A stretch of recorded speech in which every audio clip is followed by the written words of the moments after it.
remember that day. I never forgot it. That a slave could take revenge against an emperor. Where were you born? I don't know. I never knew a mother nor a father. You will be my instrument. Who are you? Well, we got Gladiator II, and okay, so when I heard that they were going to do a sequel to Gladiator, I immediately went, I don't know. I don't know about this, especially since, I don't want to give anything away, but, the fact that Russell Crowe wasn't coming back. It was like, okay, but what are you going to do? I mean, the story's over. It's done. So, I was really kind of hesitant on them doing a sequel. And after watching it, is it bad? No. Is it the great, follow-up to the first film, which was really, really good? The Oscar-winning original film? No.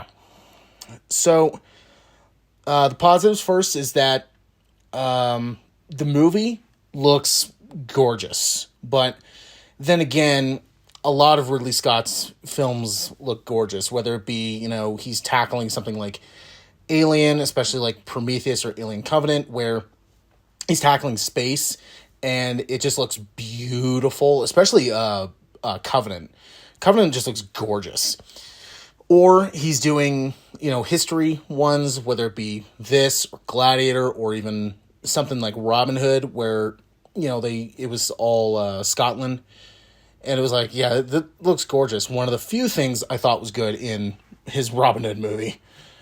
But then again, like I said, it's Ridley Scott, so that's a little cheating a little bit. The acting I thought was pretty good. Especially like some of the newcomers, I thought were really good. It just, to me, it was a little bit, I was kind of like a little like, don't know why you're not doing this, but the kid actor who played Connie Nielsen's son, who turns out to be Maximus's son, which Russell Crowe in the original, he's still acting. Like, I've seen him pop up every now and then. He was in most recently he was in the Salem's Lot movie, which personally I enjoyed, but check that one out because I reviewed it. So it was kind of weird, like them not bringing him back, but I forget the actor's name, but I thought he did a pretty good job at it. But you also have Pedro Pascal popping in. You also have Joseph Quinn, who has really the last couple of years has really been on the rise. I mean, he was pretty much well considered to be one of the best new parts of Stranger Things season 4, and then that ended the way that ended. But he's been getting all these other roles like this, and then now he's in the MCU playing Human Torch. So he's on the rise, and he was pretty good in this. So the acting, and even they bring back some of the old people like Connie Nielsen, which I'm like, all right, that's awesome. So the acting was pretty good. Zimmer did not come back to do the score for this, which to me was a little bit of a bummer. Instead, Harry Gregson Williams does the score, which I think he does a good job. He kind of imitates Zimmer a little bit. It felt very much like when Christopher Young took over for Danny Elfman during Spider-Man 3, because Elfman and Sam Raimi had kind of they butted heads. So Elfman did not come back. So it kind of feels like he's imitating him a little bit, where it's like, okay, I can hear it, but at the same time, no, it's something different. And while I think Williams does a good job at it, Zimmer set the ground, but also the thing that was missing was that it was Hans Zimmer and Lisa Gerrard who was in Dead Can Dance. If you haven't heard that band, definitely check them out. They're really good. You would know, like, if you've seen The Mist and the end of the movie, the song they play at the end of that film, that is Dead Can Dance. If you've seen that movie. If you have, you probably still have just like PTSD from watching that movie, because that movie just ends like wow, I cannot believe it. If you haven't, watch that movie. It's pretty good. But they do not come back, which is a bit of a bummer, because I was like, oh man, they were one of my favorite things about that. And also this movie is extremely gory. It makes the first movie look like you're watching a kid show, and the first one had its moments. Like, this makes that look like Sesame Street by comparison. I mean, wow. And I also forgot to mention Denzel Washington, the addition of him in this. He very much was playing like a goofy, sarcastic guy. And at times it works, and at times it's like, okay, this feels like very out of place.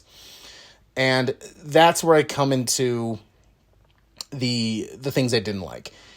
It needs a punch up on the script. And there's times where the script is good, and then there's times where I'm like, yeah, okay, that could have been rewritten, maybe like scripted a little better.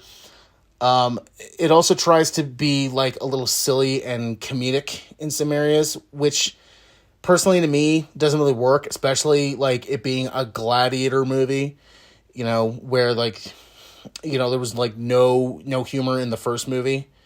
So it was actually serious. This one, it kind of took a little bit of stuff like from Ridley Scott's Robin Hood movie, where that movie tried to force comedic stuff in there, and it just doesn't work. This kind of brings that back a little bit. Not as bad as that, but it does kind of bring it in where it's like, okay, you're being serious, your pacing is all good, and then you be comedic, and it's like, this doesn't work.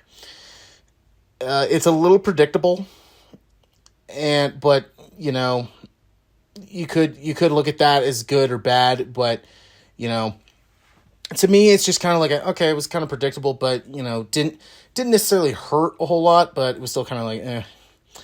There's also quite a bit of CGI in this. Now, they do use some CGI in the original, but they actually went to the length of trying to make it look like not CGI as possible.